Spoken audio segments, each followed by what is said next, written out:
can probably hear me now, which is good. Just check everything's working a second. It looks like it is. That's brilliant. So, like always, I give people a few minutes or so to join. I've got some questions up here first of all. So these are basically from MathsBot again, a great resource that I keep banging on about.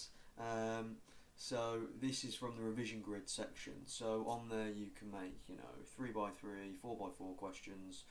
It can be foundation, crossover, foundation and crossover and higher, or just higher. You can choose which exam board you want it to be, how many questions, and as you can see in the corner here, if you press this button, then you can, if you don't like a question, you can choose another question. So it's a very good warm-up grid, and you can make it to be whatever you need it to be for what you're going to be sitting. So yeah, I thought try this a bit different today, but it's another feature of MathsBot.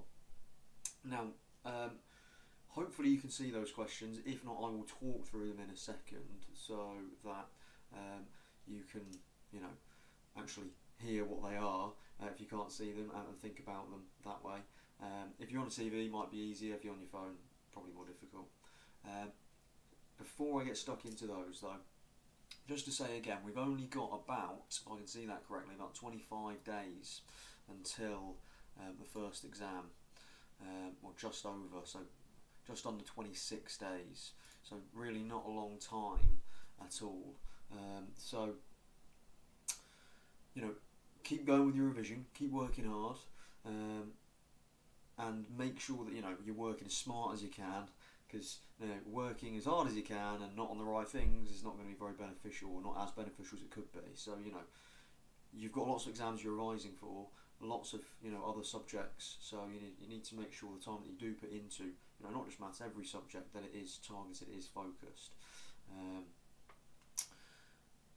Also, average exam grades as well again on there, but also if you haven't looked at some of those websites, the recommended websites, have a look at something different, because you might might find something that inspires you, that looks a bit different, that looks a bit better, that looks a bit more enjoyable, that looks a bit more accessible, so it's easier to find the answers or the questions you're looking for,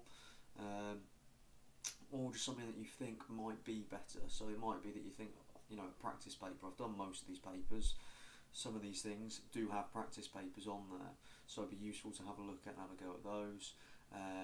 Core Bit Maths is generally has lots and lots of questions, so like for today's session, I was looking for some more straightforward questions to ease us into circle theorems. So they've got the most questions, not sure, well, it is literally, they do have loads and loads of questions, probably the most questions of any website that I know on topics. So if you want, easier, harder questions, or just lots of questions to practice on a topic, it would be good to go and to use resources there. And they've also got videos and obviously the answers there as well. Maths Genie has exam questions again, but that is,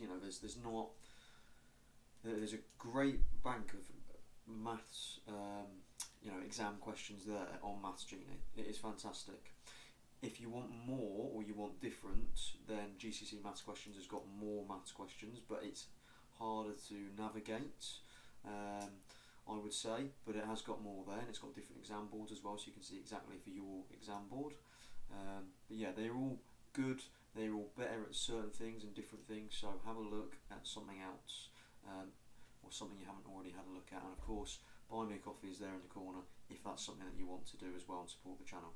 Okay, right, I think I've talked enough at this point, so I'll have a quick drink of water, and then I'll get reading these questions if you can't see them. If you can, by all means, have a go at them, have a think about them before I go through them.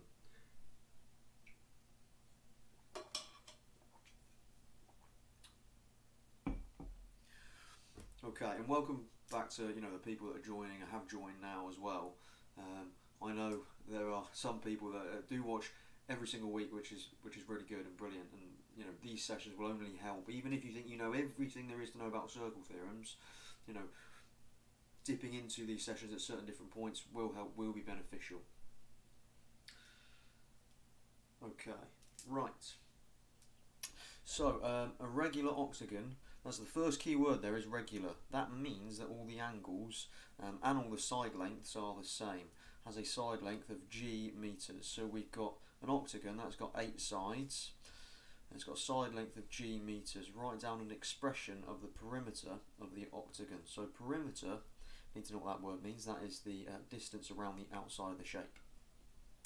So if it's regular, all the sides are the same length, so they ought to be g meters. There's 8 of them, so we're going to add up 8 lots of g. So that's going to be 8g meters. Okay, next question. Nor rounds a number x to the nearest whole number. The result is 734. Write down the error interval for x.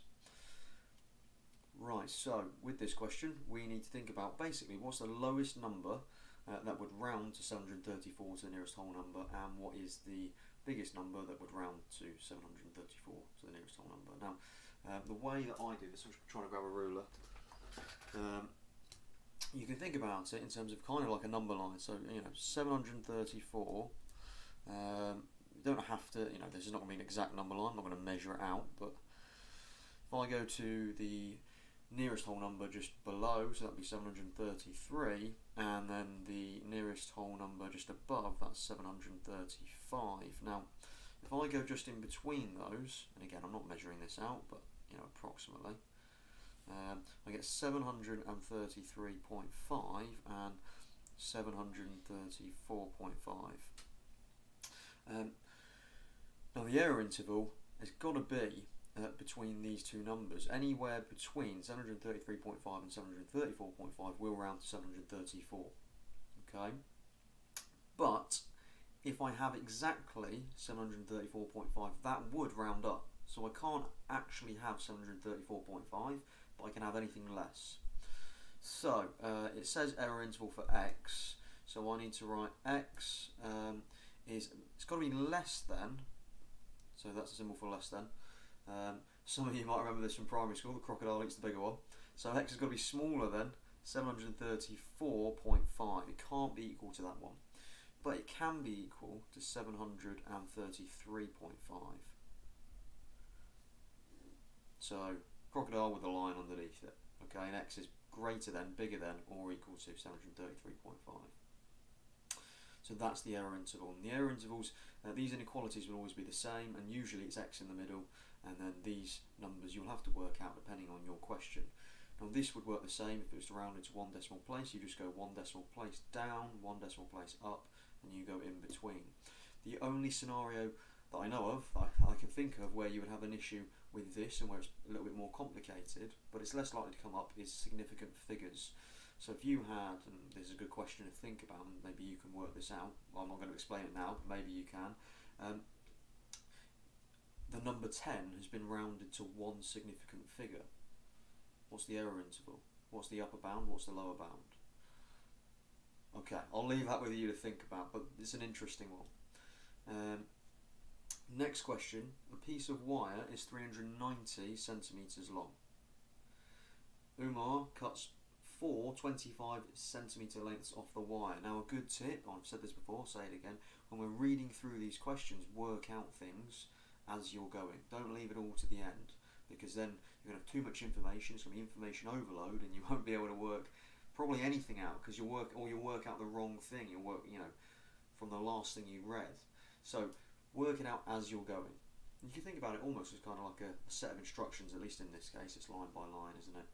So he's taken 4 25 centimetre lengths off the wire, so 390, subtract 4 lots of 25, that is 390 subtract 100, so that's going to give 290 centimetres left. He then cuts the rest of the wire into as many 35 centimetre lengths as possible. Work out how many 35 centimetre lengths of wire Umar cuts. So we need to do, basically, what we need to work out is 290 divided by 35. You think the video is frozen? Ah, super, thank you for letting me know. I've just seen it. Right, there you go, it should be okay now. Should be work from here on in. Why has that happened? I've got something open which is blocking the whole screen, basically. Right. Thank you for letting me know. I was talking you through it, but it should be fine now. Hi Ben as well, it's good to see you. I've only talked, through these first couple anyway, and the first question was self-explanatory. Question 2, there's the number line, or the way I would draw it. Obviously, it's not a full number line. I'm not going down to 700, 0 from there, but yeah. Okay, right. So I'll carry on as I was. 290 divided by 35. I need to work out how many 35 centimetre lengths of wire Umar cuts. Hopefully you can hear me okay as well, because if you've noticed, I'm not wearing the headset today. I've got it next to me because I don't need to hear anything as long as you can hear me. So hopefully that's working fine as well. Okay, back to this. 290 divided by 35. Now, I don't know if this is calculator or non-calculator, so what I'm going to do is I'm just going to list my multiples of 35, my 35 times table. So 35, 70, 70 add 35 is going to be 105, and then I'm going to get 140, 175, I'm going to run out of space. Add the 30 is 205, add the 5, 210, 245, add 35 again is going to be, add the 5 is 50, add the 30 is 80, 280. So actually I did have enough space. 1, 2, 3, 4, 5, 6, 7, 8. So it goes in 8 times, remainder 10. So 8 and 10 over 35 I could put it as, that's my remainder, still yet to divide. So how many 35 centimetre lengths of wire Umar cuts?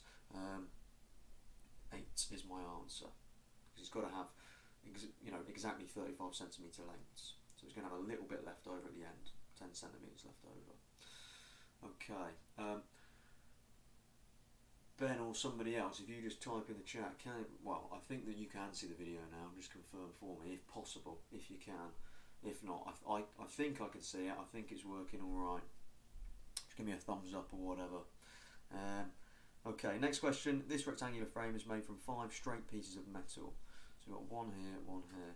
The frame is 8 metres long and 6 metres wide. I would presume, because of the diagram, that that's 8 metres and that's 6 metres. Of course, length and width depend on orientation. Super. Nice to see you as well, Fred. Excellent. Glad that's working. The weight of metal is 1.5 kilograms per metre. Work out the total weight of the metal in the frame. Okay, so we've got a right angle triangle here. We need to work out this piece of metal going diagonally. So that's the hypotenuse of one of these right angle triangles. So we're going to need to use Pythagoras. When you see a right angle triangle, you're normally thinking, or I would expect you to think, Pythagoras or trigonometry. SOHCAHTOA. Okay, so we need to do 6 squared plus 8 squared, and we're adding them because we're working out the longest length, the hypotenuse, and then we're going to square root it. Okay, now 6 squared is 36, 8 squared is 64, so I can work this out without a calculator, but you might want to work it out with one. It's going to be square root of 100, which you should know. This could be a non-calculated question for this reason, which is 10. So this length in the middle, well, the diagonal is 10. So we've now got, that's 8, sorry, 6. We're going to add all these lengths up and then basically times it by 1.5 because each metre is 1.5 kilograms. So we've got 6, add 6, add 8, add 8, add 10. 6 add 6 is 12, 8 add 8 is 16, 16 add 12 is 28, add the 10 is 38. Metres in total, and then we've got 38 times by 1.5. Half of 38 is 19. Add it on, we're going to get, 38 add 10 is 48, add the 9 is 57. 57 kilograms. That's my answer there. And of course, if you think I've done anything wrong at any point, or you don't understand anything, please put it in the chat, okay? And I'm human. I haven't worked these all out beforehand. It's possible that I could do something wrong at some point. So if you think I have, let me know. You could be right. Okay. Next question. A factory produces 52 units every hour. The factory makes units for 9.5 hours each day for 6 days per week. Right, so can we work something out here before we move on? 52 units an hour makes units for 9.5 hours per day. So we need to do 52 times 9.5, or we could write out 52 units. Could write this out as kind of a ratio, is 1 hour. So we need to get to 9.5 hours. So that's times by 9.5. So 52 times 9.5. I'm going to use my calculator for this one. I could do it without, but just to save time, and the numbers these are probably would be a calculator question. 494 units. Okay. Now I'm timesing on both sides here because this is obviously, well, when you think about it, it's going to be a direct proportion. If you've given this factory more hours, they're going to produce more units. They're not going to produce less units in more hours. It doesn't work that way. So it's going to be direct proportion. As one increases, the other will increase. Okay, now for 6 days a week, so 9.5 hours each day, that's 1 day. So I could say that's 1 day. So I could write 1 day is 494 units. Now convert my units into days. Then I want 6 days a week, so times that by 6. 494 times 6. Again, need my calculator for that. And I get 2,964 units per week. So that's, I'm going to put 1 week there, because they're operating on 6 days a week, working week. The units are packed into boxes. Each box holds 14 units. How many boxes are needed for all units made in a week? Well, because we've done it, as we're reading through the question, we can see how many units they're going to get. So now we just need to do that divided by 14. 2,964 divided by 14. Could use bus stop method, but as I've used the calculator for the rest of this question, I'm going to carry on with the calculator. 2,964 divided by 14. I've written 46. Okay, 2,964 divided by 14. 211.7 ... Could put 7 1. Suppose I will, to just to make sure that people know that's what my decimal point is. So how many boxes are needed for all the units made in a week? Well, it's going to need to be 212. 212 boxes are needed, because if we have 211, there's going to be a little bit left over, so we're going to need another box. With these types of questions, even if that had been 211.1 or 0.01, you would still have to round up, even though usually, numerically, you would round down, because that means you've got more, well, you've got units that would fill more than 211 boxes, so you need an extra box to put the unit in. Okay, next question. Sultan is going to deliver some goods. He charges £6.20 per hour and 10p per mile for delivery. He writes down his mileage before and after he made the journey. So before, 14,520 miles, and after 14,615 miles. This journey takes 2 hours and 15 minutes.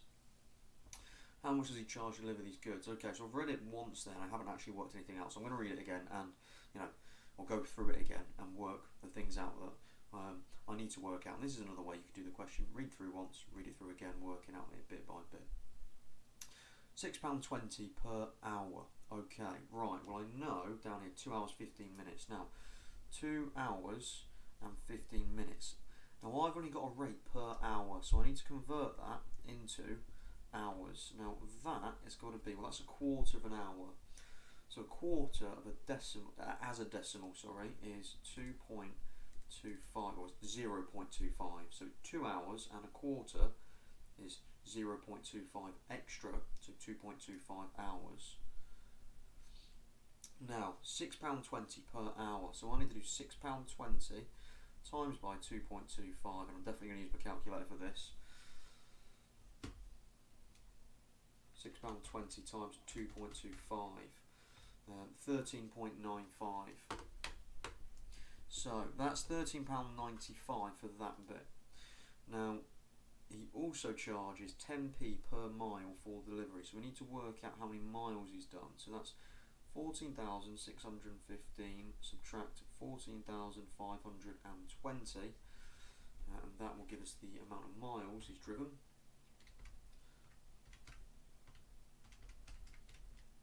$95 miles. So from there, again for each mile it's 10p. So we need to do 95 times by, well, we've now got to think, do we want to change that 10p into pounds, so then we can just add it to this. Now 10p in pounds would be 0.1. Okay, so I can do it that way. So 95 lots of 0.1. £9.50. Could have worked that out in my head, couldn't I? Add these two together, so £13.95, add 9, I should have put the 0 after the 5 there for £9.50, add £9.50, because why did I do that? Money always has to be to 2 decimal places, and that will give me my answer here. So £13.95, add £9.50, £23.45, so £23.45 would be the total that he would charge to deliver those goods. Okay, so there is, well, the starter questions, if you like, for this week. They are foundation and crossover. So these questions would be on foundation. They might be towards the start, some of these might be towards the end. I think looking at these, probably most would be towards, you know, the middle-ish, towards the end. I don't think any of these would be what I would call, well, what would be, or what I would consider those earlier questions. They tend to be the 1 mark questions, and usually what we do is those 1 mark wonders, or we have done previously. So those types of things would be at the start. Now, one thing that I haven't got on here, but it's something to note, is, and this is something that people forget how to do, which is why I'm mentioning it. It's not that it's particularly difficult, you just need to remember it, and that is multiplying and dividing with decimals. So on a non-calculator paper they could ask you to do that. Make sure you know how to do it. It's a slight way, it's a different method for multiplying to dividing, so make sure you've refreshed your memory about how to do that, because that might have been something that you haven't done for quite a while, but actually that you might find relatively straightforward. So yeah, I would just recommend going back and just having a quick, 2 or 3 questions on those, just refresh your memory on those. Okay, now what I'm going to go through to start off with is actually the question I put up at the end of last week's session. Now this is to do with simultaneous equations, and at some point we might do a session just on this. But today we're going to do circle theorems mainly, but I do want to address this question and actually go through this question for the people that tried it and gone through it last week. And if you haven't, maybe have a think about how you could do it just before I'm going through it and what you might need to do. Okay, I'll give you a couple of seconds to think about that while I'm not talking.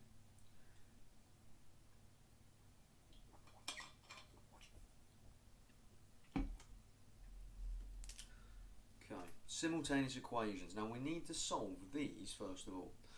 Well, the first thing I always do with simultaneous equations is number them, because in your answer you're going to reference which equation you're doing, and you don't want to write the whole equation out, so you just call it number 1, number 2.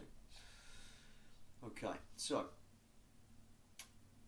what I need to make, or what I need to have actually, is the same coefficient in front of either the x or the y term. Okay, now at the minute I don't have that, so I need to look at my coefficients and think, well, what could I multiply the equation by, or what is the lowest common multiple of the current coefficients. Now you can do it with either x or y, it doesn't make a difference. I'm going to go with the y just because I prefer 15 to 21, but it really does not matter, and there's really no logical reason behind me doing that other than 15 is a smaller number, and I just think 15 is a nicer number than 21. But yeah, it's completely up to yourself how you do that. Also, if you do use the smaller lowest common multiple of the x coefficient and the y coefficient, you're going to end up usually with smaller values that your equations are equal to, so that might help as well. Okay, so what I'm going to do first of all, equation 1, I need to make this 15y and now 3 and 5 both go into 15, which is why I've chosen that. So 15y, it's the lowest common multiple. I need to multiply 3 by 5, so I'm going to times equation 1 by 5. Now that gives me 7 times by 5 is 35x plus 15y. 23 times by 5, now if you need to do this in your head, you do 23 times 10 and then you half it. 23 times 10, 230, half that's going to be 115. Okay, I will just double check that on my calculator. So 23 times by 5, but that's how you do it in your head. Equation 2, times that by 3. 3 times 3 is 9x plus 5 times 3y, which is 15y. 21 times by 3 is going to be 63. Now I then need to label these equations, so I'll call that equation 3, equation 4. You can't do 1 and 2 again because I've done that up here. So next I need to do equation 3, because that's got the bigger value here that it's equal to and the bigger coefficient of x, take away equation 4. Now I'm subtracting because it's 15, take away 15 will cancel out. If they are different signs, so if that's positive, that's negative, then you have to add your equations together. If they're the same symbol, so if they're the same sign, then you're going to subtract your equations. So 15 take away 15 will give me 0, cancels out, that's the whole point. I'm doing it 3 take away 4 in terms of my equations as well, because if I do it the other way around, I'll end up with a negative here. Equation 3, take away equation 4. So we're going to take away each individual part, so 35x take away 9x, that's going to give me 26x. 15y take away 15y cancels, 115 take away 63. I could do, I'm going to be lazy and use the calculator, 52. Then we've got a nice linear equation we can solve, so divide by 26 on both sides, divide by 26, and we get x is equal to 2, and so that's the first bit. Then we need to plug that back into one of these equations, so substitute, just abbreviate it as substitute, or sub the dot after it, x equals 2 into excuse me, let's go with equation 2. Again, this really doesn't matter, I just went with equation 2 because I feel like these coefficients generally are, well, it's got 2 of them that are smaller. It doesn't matter, it does not matter, okay, but I've gone with that one. So 3 times by x, now x is 2, so 3 lots of 2 plus 5y is equal to 21. Now 3, I've replaced the x with 2, so 3 times 2 is 6 plus 5y is 21. Take away the 6 from both sides of this equation, and we get 5y is equal to 15. Divide by 5 on both sides, and we get y is equal to 3. So now we've got x is equal to 2, y is equal to 3. Now all we need to do is plug that into this, and then this becomes basically something to do with indices, looking at this bit maybe, and substitution as well. So this is kind of mixing together two types of, or two or more, probably maybe 3 actually, different topics. So 4, and we're replacing y squared with 3, so we've got 4 lots of 3 squared over x, so that's 2 plus 3 minus 1, brackets, and then we've got x is 2 over 4. Okay. Now we need to simplify all of this. I'm not going to plug this into my calculator, and actually this, because of the way this question ends up, this would be a non-calculator question, because they would then want to test you on your indices, your index laws, your powers, as well as your substitution and things like that. Otherwise you could just, your orders of operations, otherwise you could just plug this all into your calculator and do it all for you, which, whilst it's easy, spoils the fun and also doesn't test you on certain things. Okay, so 3 squared is 9, 4 times 9 is 36, over 2 plus 3 is 5, minus 1, that's 4, that sounds like a song that I'm not going to mention. You can imagine what that would be. 2 plus 3 is 5, minus 1 is 4, 2 divided by 4, I can simplify that to a half. So now 36 divided by 4, I can simplify that. 36 divided by 4 is 9, so I've got 9 to the power of a half. Then I've got to remember what the power of a half does. It's square roots. So whatever the number is on the bottom of that fraction, which is your power, that's the root you do. If it's 2, your square root. If it's 3, your cube root. And then once you've done that, you put your answer to the power of the top number, your numerator. So we're going to do square root 9, which is 3, and then put it to the power of 1. 3 to the power of 1 is just 3. So that's our answer. Okay, a long question. Loads of different topics in there. That would be towards the end of the paper if they did put one in. I haven't seen one like it, but it's a great problem solving question to see if you can do. Okay, now circle theorems is what we're going on to next. Now, what I've got here is a fantastic kind of layout, I think, of all the circle theorems. Now this is from GCSE Maths. It's just got all of the circle theorems on there that you need to know. Okay, I'll just straighten up a little bit. The angle in a semicircle is 90 degrees. It's also got the reasons underneath. So what I would suggest is when you're doing circle theorems questions, have this to the side so that you can refer to it when you need to. Alright? Think about it, you know, it is a help sheet, but circle theorems generally are problem solving questions. I think of them as problems. You know, it's like it's a puzzle. Much more so, I think, than other maths problems. You know, you can have you can think of other maths problems as puzzles, and of course they are, but these are much more so, I think, at least.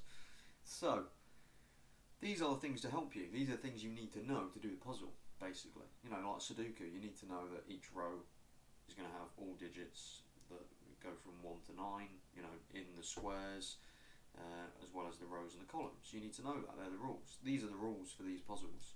That's all it is. So the angle in a semicircle. So if you've got a triangle where one of the sides is the diameter, then the opposite angle has to be 90 degrees. Okay. This one, it looks like an arrowhead. Okay. So the angle at the circumference, this angle here, is going to be double the angle that is. Sorry, let me rephrase that. I said circumference, we're in the wrong place. The angle at the centre is double the angle at the circumference. Okay. So it looks like an arrowhead, and you need to kind of spot that. And sometimes what will happen, and this is a misconception, if you take this point and you put it round here, and I'll show you just now actually on the whiteboard what this misconception looks like. So I'm going to draw a really bad circle now, get ready. Told you, really bad. I'm not an artist, anyway, mathematician. So you've got your arrowhead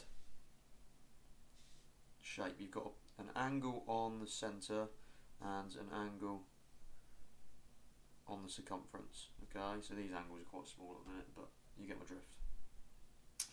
If this point is moved around the circle and ends up somewhere over here, then suddenly it doesn't look like an arrowhead anymore, which is quite often where people get confused and they mix it up with another circle theorem. So I'll show you what that looks like. So I'll get rid of that line, get rid of this line.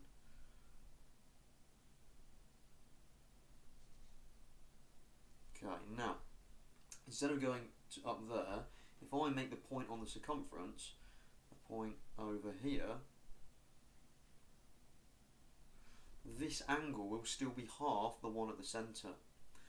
But the one that people get this confused with, people think that these two angles are the same. They're not. This angle is on the circumference, that angle is on the centre, so this is half of the angle at the centre. Now, I'll show you the one that people get this confused with. So the next one actually, just here, is the one that people get this confused with. Now, usually when you see this, you won't see this dotted line, okay? You will just have this kind of shape where it looks like two triangles that meet in the middle here, okay? And these base angles here, well, bottom looking angles here, in this perspective will also be the same. These are the same. These angles, because they're vertically opposite, are also the same. Okay, that's the one people get this confused with, because you can see it looks kind of similar, but it's not, because there's an angle on the centre and an angle on the circumference, so be on the lookout for that. Okay, Now this is angles in the same segment, okay, because you've got, below that dotted line is a minor segment, it's a smaller one, and then the other side you've got the major segment. So the angles in this same segment are equal. And that's your reason. The opposite angles in a cyclic or cyclic quadrilateral always add up to 180, so these opposite ones add to 180. The key thing there is all four vertices of that quadrilateral have to be on the circumference of the circle. Next one, and this is one that people do generally remember quite well, the angle between a radius and a tangent is 90 degrees.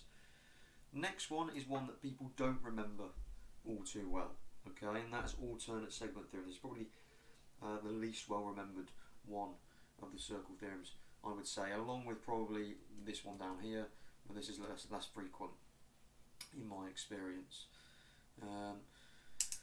Alternate segment theorem, okay, and this, all you have to write for the reason for this one is alternate segment theorem. Basically, if you've got a triangle, okay, with all three, not four, although there's an interesting video about a triangle having four corners, and where the fourth corner is, but that's for another video by on YouTube I've seen by somebody else. Anyway, the three corners of a triangle have to be on the circumference of the circle. This angle here, the angle between the chord, so that chord, and the tangent here, tangent is a line that just touches the circle, is equal to the opposite angle inside the triangle. So that angle is equal to the opposite one inside the triangle. Now there's another way of explaining this, and this is basically the angle in the similar to this one, the angle in the minor segment. So this segment is equal to the angle in the major segment, okay. Yeah, because again, segments, that's the minor segment there, that's the smaller part of that circle from that line, from this chord, and then the major part of the segment that's split up, sorry, the major segment of the circle split up by that chord is equal, essentially, the two different segments. 60 there, 60 there, 70 there, 70 there, and the angle in between is obviously 180, take 70, take 60. That's one, like I say, that people struggle to remember. Next one, the tangents to a circle from the same point. So if you have two tangents that meet, the length of those has to be equal, and then this last one, the radius through the midpoint of a chord will bisect the chord. So if this goes through, so the radius goes through a chord in a circle, then it will bisect the chord. That means it will cut the chord in half, okay, if it goes through the midpoint at 90 degrees. So it will make a 90 degree angle if it goes through, if it bisects the chord, if it cuts the chord in half, or if it meets the chord at 90 degrees, it will cut the chord in half. Okay, right, so I'll keep those to one side. This is what I'd recommend you do when you're practicing these. It could be on the computer, on the phone, or other things. Now, start off by going through some basic ones, and towards the end there you are actually required to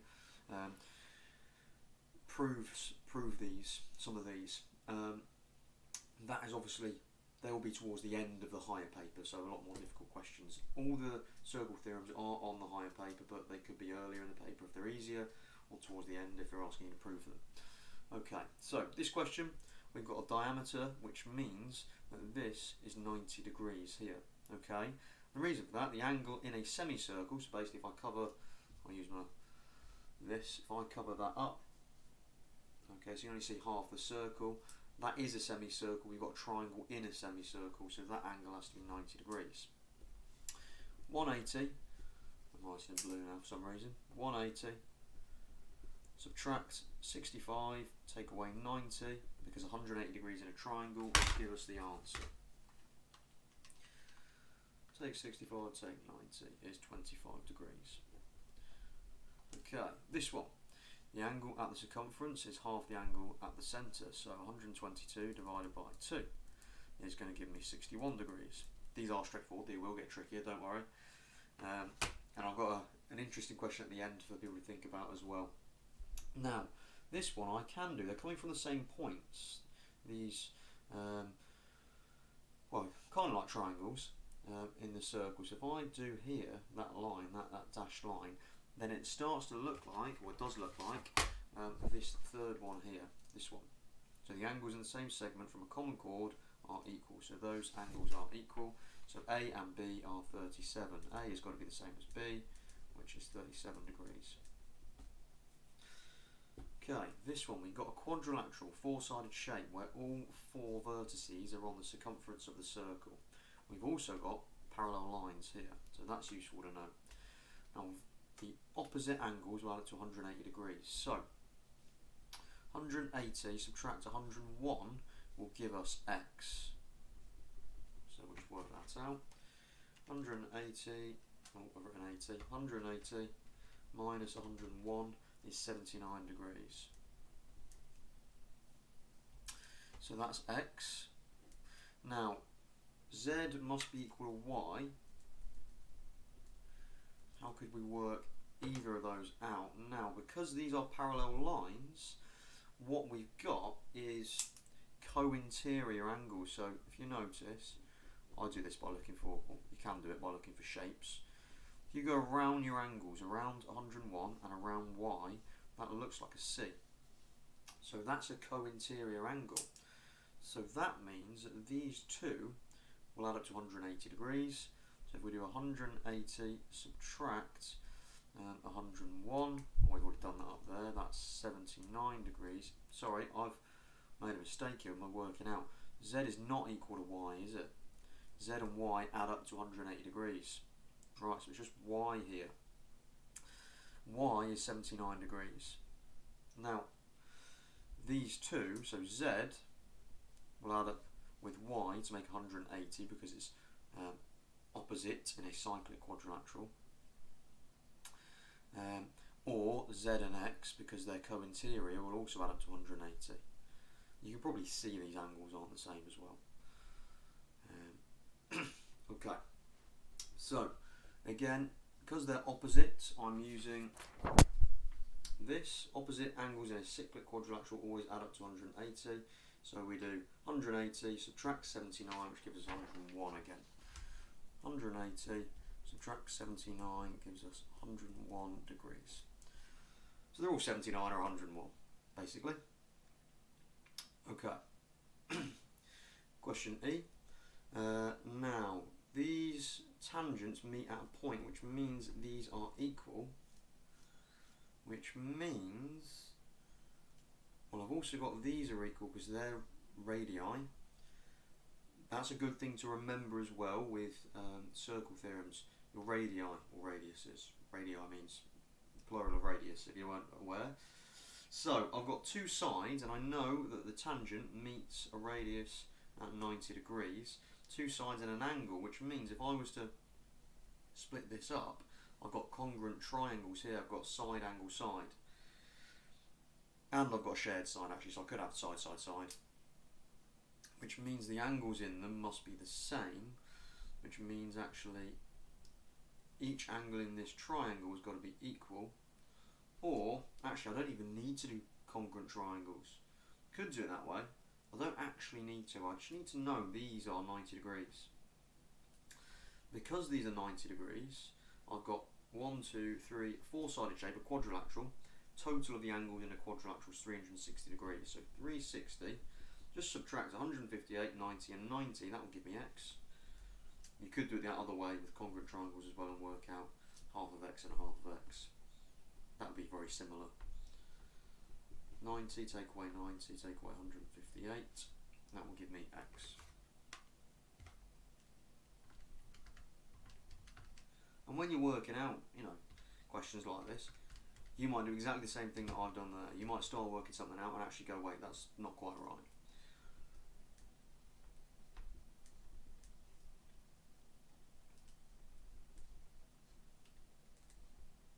That's equal to x, which is 22 degrees. And it's important as well that you pick up in the same way that, you know, I made a mistake here initially. Pick up actually that was a mistake, and why is that a mistake? Well, firstly, those don't look the same, but also, what do I know about them? And the more you practice this, the more confident you will get with knowing these rules, which is why I have them next to you if you're unsure at the start. Okay. Now, this is a trickier one. 80 degrees here. We don't have any angles inside this triangle. Now, this is the one. I can't think of any other circle theorems This is the way I would have approached this when I was younger, when I wasn't a teacher. I can't think of any other ones. I don't know how to do this apart from, actually, I know this one. That's 90 because that's got to be a right angle because it's a tangent meeting a radius. Take away 80, so that's got to be 10. Then I know that they are radii, so that's an isosceles triangle there. With circle theorems, they like to put in isosceles triangles as well. Always, if you notice there's a radius or radii, put lines through them so you can see visually that they are equal when you've got isosceles triangles usually. Which means that Z is 10. Now, I thought I couldn't do this another way, and I was going to tell you the theorem you would have used to quickly find x. You might already know it. Alternate segment theorem means x is 80. Now I've worked out another way I can get there, and that's by using the angle between a radius and a tangent is 90 degrees. And I am going to be able to do this with the radii, with this isosceles triangle. So 10, 10, and then 180 degrees in a triangle, take away 10, take away 10, that gives me 160 degrees, and that's y. So y is 160. Now I've then got this arrowhead, which you might be able to see, you might not. I'll try and go through it in a different colour.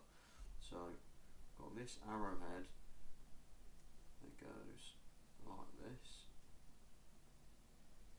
So x has to be half of y. What's half of 160? Half of y, which is a half of 160, which equals 80 degrees. And you could have just done that by alternate segment theorem, but like I told you at the start, these are problem solving questions. There is not just one way to do this. So you do it your own way, and as long as you follow the rules, it will work, and you'll get the same things no matter which rules you use. Okay, so next questions. These are getting a little bit trickier now. Okay, a little bit more involved and a little more problem solving. Okay. A, B and C are points on circumference of a circle. Now first thing to do with this is put on the radii, so that they're all equal. Tangent to a radius, I know that's 90 degrees. Now they meet at a point, those tangents, so they must be equal. Now because I've got side, side, side again, these are congruent triangles, which means that angle is also 29 degrees. I can then work out this angle. At this point, I don't really even know, I haven't read the question enough to know which angle I'm working out. That doesn't matter. If I work out all the angles possible, then I'm going to get the answer. It's going to be one of the angles, isn't it? Okay. Right, so 180, take away 90, take away 29, that's 61, so 180, take away 90, take away 29 is 61 degrees. This is a congruent triangle here, so that's also 61 degrees. Now let's have a look at what we want to work out. It might be this one here, which we can, because that's a straight line. Well, I expect they're going to tell us that. A, B and C are points on the circumference of a circle centre O. A, O, B is diameter of a circle, yep. CD and so CD and BD are tangents to the circle. I suppose I did kind of assume that. They would only touch once, but it looks very obviously like they do. Angle CDO is 29 degrees. Work out the size of angle AOC. I thought they were going to ask us to work out that one, because otherwise why would they put the line there? It's on a straight line. It says AOB is the diameter, so we know that's a straight line. So then angles on a straight line is 180. 180 degrees minus 61 minus 61. Now it does say give reasons for each stage of your working. So I'm going to first off say that triangles OCD and OBD, actually no, before that I need to put angles OBD and OCD, angles OBD and OCD are 90 degrees. Why? Because the angle between a radius, and I run out of space here, I should have written this higher, a tangent is 90 degrees. This is how you need to lay it out. Not exactly like this, but you need to explain what you're doing, and you need to give the reasons. I'll just cross this bit out and put it a bit lower down. Right, and then triangles OCD and OBD. OCD and OBD are congruent by side, side, side.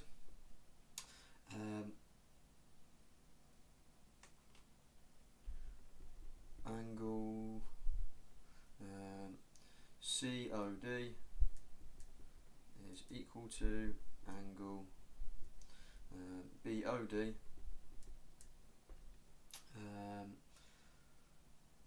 which is equal to 180, minus 90 minus 29, which is equal to, what do we get, 61 degrees, as there are 180 degrees in a triangle. Seems obvious, but you do need to state it, and you might as well, because it is obvious. And then angles on a straight line. Angles on a straight line add up to 180 degrees. So angle AOC is equal to 180 minus 61 minus 61, which is, let's have a look. I haven't actually done that bit yet. I just saw that it said we needed to put reasons down. You can use bullet points. I would suggest using bullet points. 58 degrees. Okay. Now, the only real circle theorems there we had to do were radius meets tangent at 90 degrees, and then using angles in a triangle, essentially. You could use side angle side or side side side.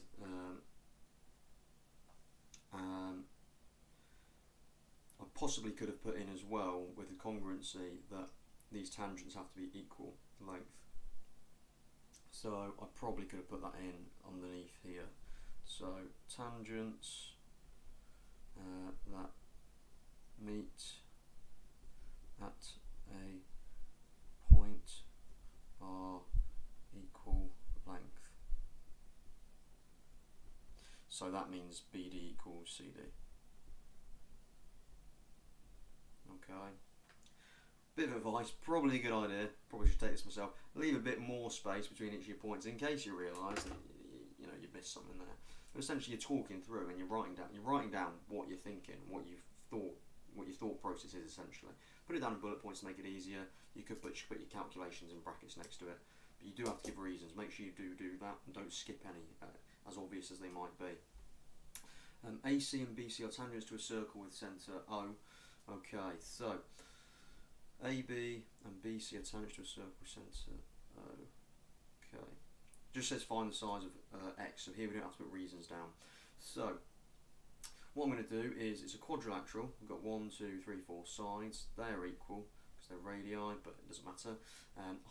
360 degrees in a quadrilateral. So 360, take away 90, take away 90 is going to give me 180.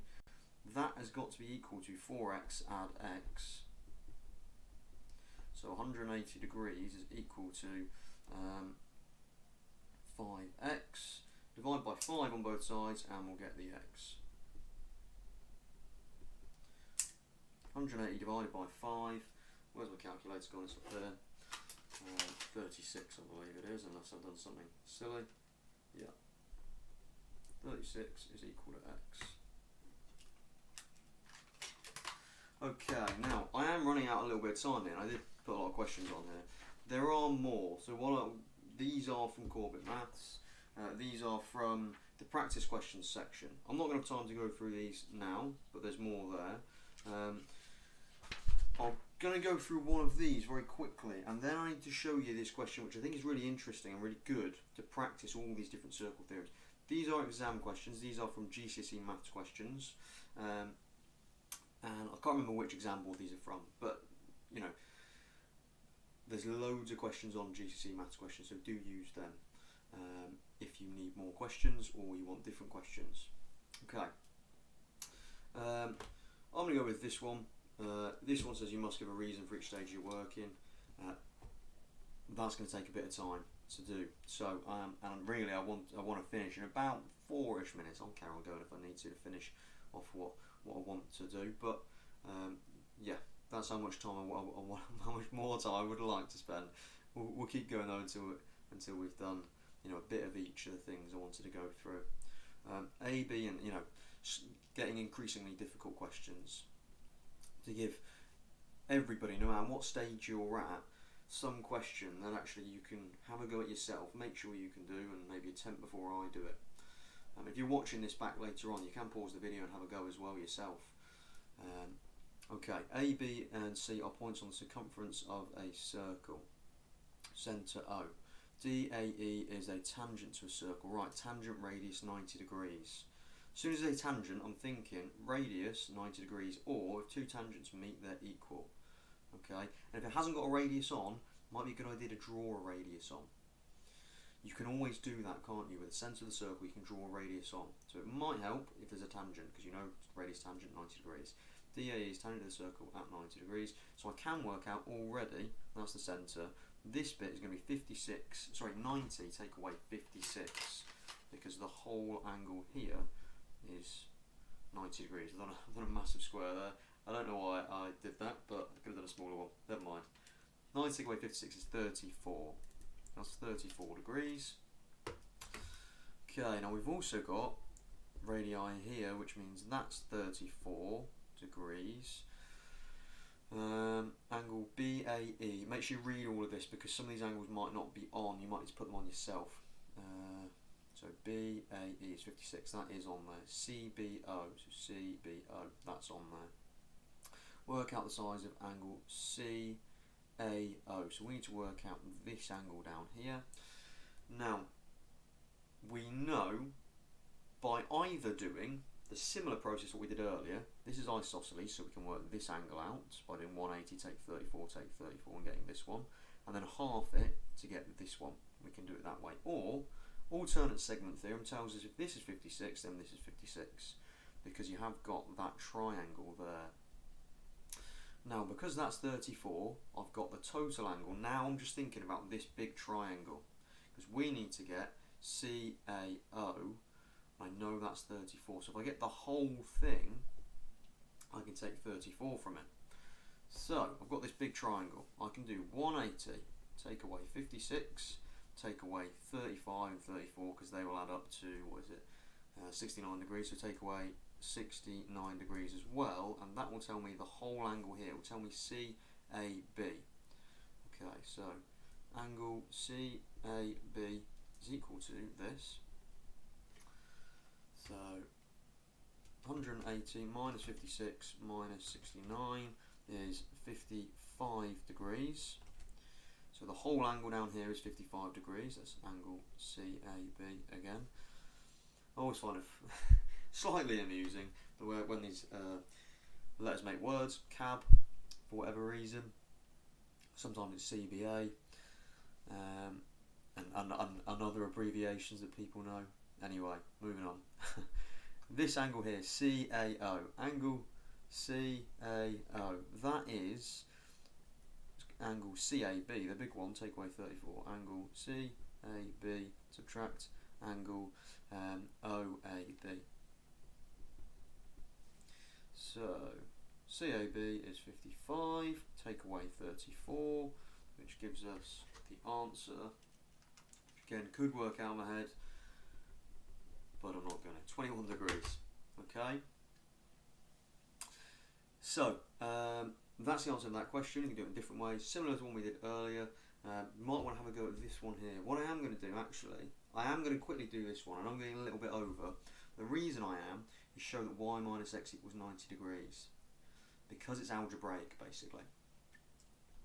Right, and now read the question first of all. Good tip. A, B, C and D are points on the circumference of a circle centre O. FDE is a tangent to a circle, right, is a tangent to the circle, so we know that. So we've got the radius here, so we know there's a right angle there, and there's a right angle going to be on the other side, so that's a right angle as well on both sides of the radius and the tangent. So that y minus x is 90 degrees. Right, now this is all algebraic. So we have got a cyclic or cyclic quadrilateral, so we know that this is going to be y 180 minus y, because opposite angles of a cyclic quadrilateral add up to 180 degrees. So to work that angle out, I would do 180 degrees minus y. I'm not going to write anything down yet until I've worked it out. When I've worked it out, then I'm going to go back through my thought process and write down all my bullet points. I'll try and write them more concisely this time. Okay. From there, what I could do is if I draw another radius, I should use the ruler for this, so I'm going to. So from O to B, I can make an arrowhead, hopefully. So there's an arrowhead shape here now, which means that angle is going to be half of this. Sorry, no, double it, other way around. 360 minus 2y. If you're ever unsure, you can always tell basically by looking at the angles. The bigger one is going to be double. So that's 360 minus 2y. Now, working out x, well that is now an isosceles triangle, and that is also x over here. So that means basically 180 degrees is equal to 360 minus 2y plus 2x. And then we should be able to rearrange this, hopefully, to get y minus x.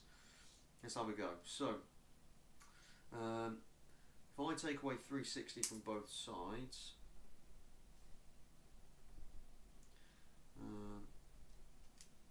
we're going to get negative 180 degrees is equal to minus 2y plus 2x. Right, I want to do something here that quite a lot of people can do or don't know how to do maybe. So some people can do it, most people probably don't know how to do what I'm going to show you. So basically just multiply everything by negative 1, and if people do know how to do it, quite often they don't do it. Basically I want everything to be positive, because then like this negative 180, I need a positive answer, I need 90, so I need to basically times this by negative 1, I need to half it to get 90, so if I do that to both sides, as long as I've done everything else right, this should work.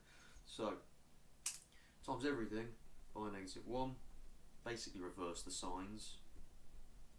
Okay, so that gives me 180 is equal to 2y minus 2x. I can factorise that, that is 2 lots of y minus x. And then exactly like I thought, if I halve both sides, I'll do this small, divide by 2, divide by 2, I get 90 is equal to y minus x. And we're done. I need to give a reason for each stage while working out. So, angle BCD equals 180 minus y, as you have to write this opposite, yep, angles of a cyclic or cyclic quadrilateral add to 180 degrees, and then we'll put in brackets 180 take away y, and the next bit, angle at the centre is double the angle at the circumference. The angle at the centre is double the angle at the circumference. Okay, angle BOD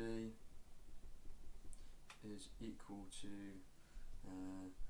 2 times 180 minus y, which is 360 minus 2y, and then we've got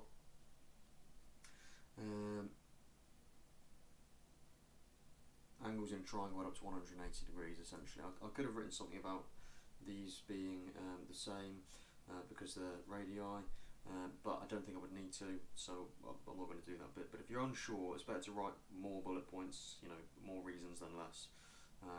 So angles in, I've got it written on the diagram as well. Angles in a triangle add up to 180 degrees, which means put in brackets basically this bit down here. So 180 is equal to 360 minus 2y plus x plus x. I will put in actually the isosceles bit. Angles at the base of an isosceles triangle are equal. So angle DBO is equal to x. I've written that really small, but I have written that, trust me, if you can't see it. Okay, and then this working out down here would be fine from there. Right, I am running over, so I am going to speed up a little bit. There's more questions there, which I'm not going to do, but if you wanted to come back and pause those, pause the video on that, you can do. Also, these are from GCSE Maths questions. They've got all the answers there as well if you were curious about the answers. This is the question I wanted to show you. This is a great kind of question to think about, and this is what I'll give you the answers to at the start of next week's session, 10:30 again. So this is a tangent down here, which is why I got the 90 degrees. This basically, well, it uses quite a lot of circle theorems. So have a look at that and have a go. And see what you can do. Can you work out all of them? Should be able to. In fact, I know you can, but yeah, have a go at that. So pause that, I'll maybe come back to this later on. Try and work out those for next week, and then I'll do all the answers. You've got a couple of angles. You've got 76 given to you, and you've got 67 given to you, and you've got 90 there. The rest of them you're going to have to work out. Okay, right, so come back to that one later on. The next thing is the proofs, and I'm going to do one of these. These proofs are essentially, you just need to learn them. So these are all on Maths Genie, and they'll be on other places as well, GCSE Maths questions. You just need to learn them. They're not going to change the question. They've just got about, you know, well, how many are there? There's 8 of them that technically they could ask you about. There's ones that are more common, less common. So yeah, you just need to learn them. Or go on to Maths Genie, go on to the answers if you don't know where to start, and have a go at them. Or have a go at them first. Try and solve them yourself. See what you can do. I'm going to go through this first one now and show you, and it will give you a method for working these out, or at least trying to work these out. So the first thing to do is this one. This is the angle at the circumference is double the angle. Sorry, the angle at the centre is double the angle at the circumference. I keep saying it's the wrong way around. A, B, and C are points on the circumference of a circle centre O. Prove that angle AOC is twice the angle of ABC. You must not use any circle theorems in your proof.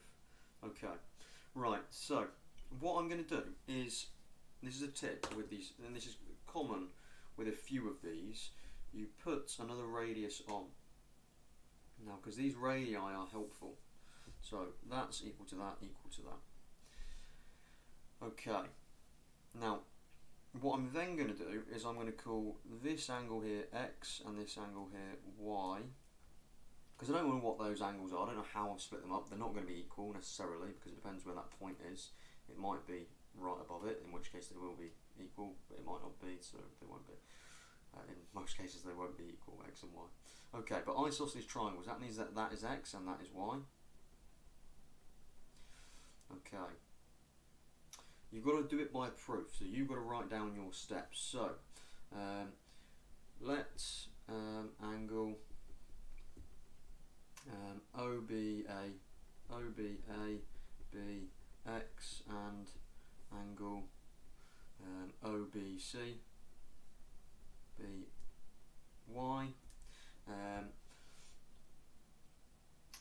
Then we've got base angles of an isosceles triangle are equal.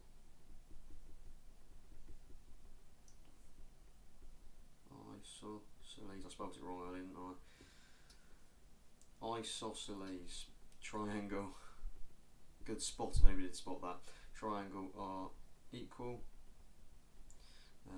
So angle BAO, bow buns, making me feel hungry before lunchtime, is X, and angle BCO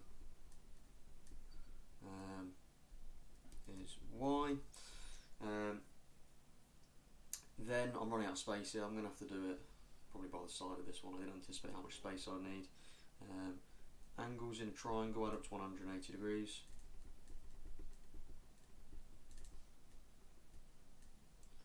To 180 degrees. So angle BOA,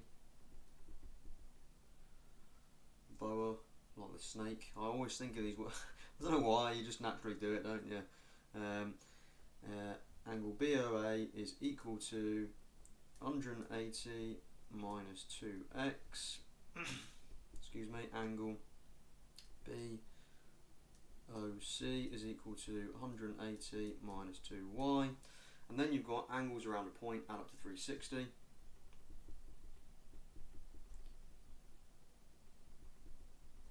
A point add to 360 degrees.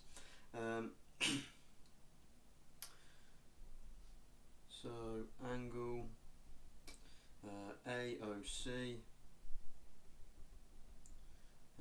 is 360, subtract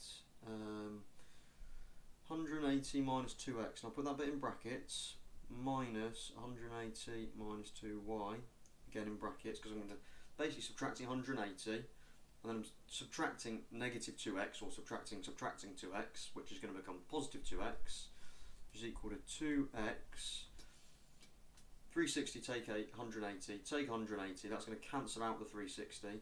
Now if I take away 2y, that's going to be positive 2y, 2y, and that is equal to, if you factorise out the 2 lots of x plus y, which is 2 lots of angle ABC. And then you can put a square at the end because you're finished. You put a square at the end when you finish the proof, just like a note to say that's the end of it, basically. They're the points you need. You need to explain it in a similar way. Tips for these: radius, draw radius on to help, and also you might need to start off in this way, so let an angle be an x, let an angle be a y, or you might just have let angle such and such be x. There are a couple of things that you need to do on a couple of these proofs, but it's just a case of learning them. So if you're not sure and you're aiming for grade 8, grade 9, and you think you need to know these, then make sure you do go and look at them on Maths Genie or otherwise, or just watch some videos, because it's just a case of going through them and explaining them. There are ways to remember them though, like I've said, and ways to help, and common themes throughout them, through a few of them at least. Okay, this one as well, radius as well, you can find that one out yourself and the others yourself. I'll leave that to you. Right, next one, and lastly is the question in the thumbnail. You're probably wondering, could I do this? Is it possible? Is it not possible? Now, there's a couple of things you can work out, and basically I'll tell you what the problem is. So I can do this, and I can turn it into a big triangle. Now I know that if I have that triangle by alternate segment theorem, this big angle here is x, and these angles here, so that whole thing is x, but the actual little bit here is 180 minus 146, and then half it, it's isosceles, so that's 17, that's 17. You can also work out this angle by doing half of 146, 73. The problem comes in the fact that, well, first of all, we don't know what that is, we just have x. We know a radius meets a tangent at 90 degrees, so this angle could be 90 minus x. But from that point, basically, we get stuck. And the reason you get stuck is whatever you try, that minus x will cancel out with this x up here. The reason you get stuck is because you don't know, and you cannot assume this. So this is a good thing to point out, what people will do is they will assume I can draw the radius here, and then this angle and this angle, they'll be equal, and it will split exactly halfway. Now, it won't necessarily. That will only be the case if this point is directly, you know, it will only be the case in one specific circumstance, and there's basically not infinitely many, but because we're on a circle, this point could be over here, and it could still be 73 if that was a little bit further around here. It still could be. So this point could be down here, it could still be 73, at which point you draw the radius, it won't split it up exactly. You cannot assume if you put a radius there, this will directly half that 73, because that won't necessarily be true. And you can see that by trying different values of x. Now, I've asked this to other mathematicians, to other people online who solve problems, and they've given me different answers. You know, some people have said 53 because they have assumed you can split it up and you can do it that way. And other people have given me other things that is going to be 73. Different answers, because, you know, it can't, in my opinion, I could be wrong. I don't think it can be done. I think there are an infinitely, well, not infinitely many, because obviously x can only be between 0 and 90, but there's only there's several different answers it could be. So no, I don't think this question is solvable for one value of x, because you cannot assume that if we draw the radius, you will split 73 in half. That is the issue. If you move this point and this point to still make it 73, then your radius won't cut it directly in half. Okay, now the only circumstance, or I think one definite circumstance where it would cut it in half, I believe, is where we had it such that basically this side would need to be equal to this side, or potentially, and I'd have to explore this more, if this was a diameter and that was 90 degrees, would that split it into 45, 45? Possibly. Again, I'd have to explore that more. Right, I've done a lot of talking, I've gone over what I wanted to. I will leave it there. There are loads more resources to use, Corbett Maths, Maths Genie, to go through and make sure, if you're unsure, that you have this available so you can look at it, okay? I'll leave it there. I'll say goodbye. We haven't got long yet. Keep revising, keep going, keep sticking to your plan, and if you can as well, it would help the video to like and subscribe. Next week's session, I will be doing surds and indices and looking at those types of questions as well. So if you're interested in that, please join next week's session. And yeah, like, subscribe, and if you want to, you can buy me a coffee to help support the channel as well. Okay, I'll see you next time. Bye bye, people. Have a good day. See ya.